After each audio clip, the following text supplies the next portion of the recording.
Hello viewers, আসসালামু আলাইকুম। আমার ইউটিউব চ্যানেলে আপনাদের সবাইকে স্বাগতম জানাচ্ছি। আমরা আজকে শিখব কিভাবে জিরো অ্যাকাউন্টিং সিস্টেমে কন্টাক্ট গ্রুপ ক্রিয়েট করা হয় এবং কন্টাক্ট গ্রুপ কিভাবে কাজ করে। আমরা এখন জিরো অ্যাকাউন্টিং সিস্টেমের অল কন্টাক্ট লিস্ট পেজে আছি। গ্রুপ হলো কয়েকটা লিস্ট নিয়ে এক একটা গ্রুপ তৈরি করা হয়। তো এখানে গ্রুপ দেখা যাচ্ছে। গ্রুপে যে এখানে নিউ গ্রুপে ক্লিক করলে আমরা গ্রুপ তৈরি করতে পারবো, অথবা আমি যদি এই সিডব্লিউ কোম্পানি বা ইকে কোম্পানি এই দুইটা কোম্পানি নিয়ে আমি গ্রুপ করতে চাই, তাহলে এখানে অ্যাড গ্রুপে ক্লিক করলেই এখানে নিউ গ্রুপ আসবে। এখানে আমি গ্রুপ তৈরি করতে পারবো। তো আমরা এখন এখানে গ্রুপ তৈরি করি। গ্রুপে যাই, ক্লিক করি নিউ গ্রুপ। আমি তিনটা গ্রুপ তৈরি করব: হাই ভ্যালু, মিড ভ্যালু এবং লো ভ্যালু। তো প্রথমে হাই ভ্যালু গ্রুপ তৈরি করি।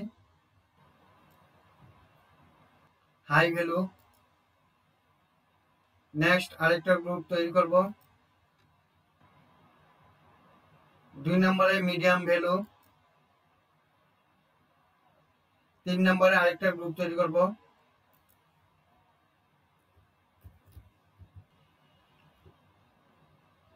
3 নম্বরে লো ভ্যালু।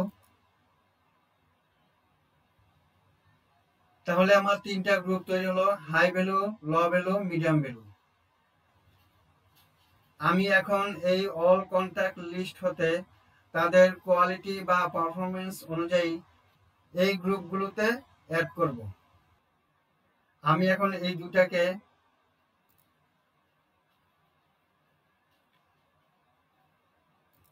হাই ভ্যালুতে অ্যাড করব।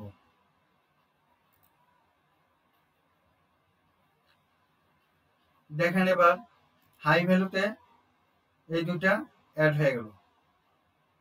এবার আবার অল কন্টাক্টে যাই। এবার এই তিনটাকে আমি লো ভ্যালুতে অ্যাড করব।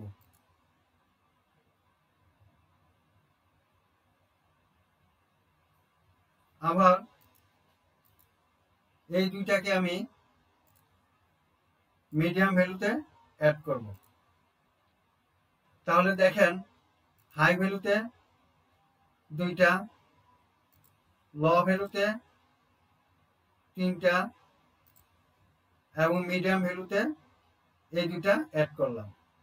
এখন আমি যদি মনে করি হাই ভ্যালুর এই কন্ট্যাক্টকে আমি মুভ করব অন্য গ্রুপে, তার কোয়ালিটি লো হয়ে গেছে, তাহলে আমি লো ভ্যালুতে অ্যাড করব। তাহলে ক্লিক করলাম, মুভে অ্যাপ্লাই। দেখেন এখন হাই ভ্যালুতে একটা হলো। তাহলে লো ভ্যালুতে আগে ছিল তিনটা, এখন হয়ে গেল চারটা। আবার যদি আমি মনে করি লো ভ্যালুর এই কন্ট্যাক্টকে আমি মুভ করব মিডিয়ামে ভ্যালুতে, তো মিডিয়ামে ক্লিক করলাম, অ্যাপ্লাই। দেখেন এখানে তিনটা হলো আর মিডিয়ামে চলে গেল তিনটা। তো ভিউয়ার্স, আপনারা এতক্ষণ দেখলেন কিভাবে জিরো অ্যাকাউন্টিং সিস্টেমে কন্ট্যাক্ট গ্রুপ তৈরি করা হয় এবং এক একটা গ্রুপ থেকে এক একটা লিস্টকে আবার অন্য গ্রুপে ট্রান্সফার করা হয় বা মুভ করা হয়। আশা করি আপনারা এই বিষয়ে ক্লিয়ার হয়েছেন। ভিডিওটি ভালো লাগলে লাইক এবং সাবস্ক্রাইব করবেন এবং আমার চ্যানেলের সাথে থাকবেন। Thank you all. আসসালামু আলাইকুম ওয়া রাহমাতুল্লাহ।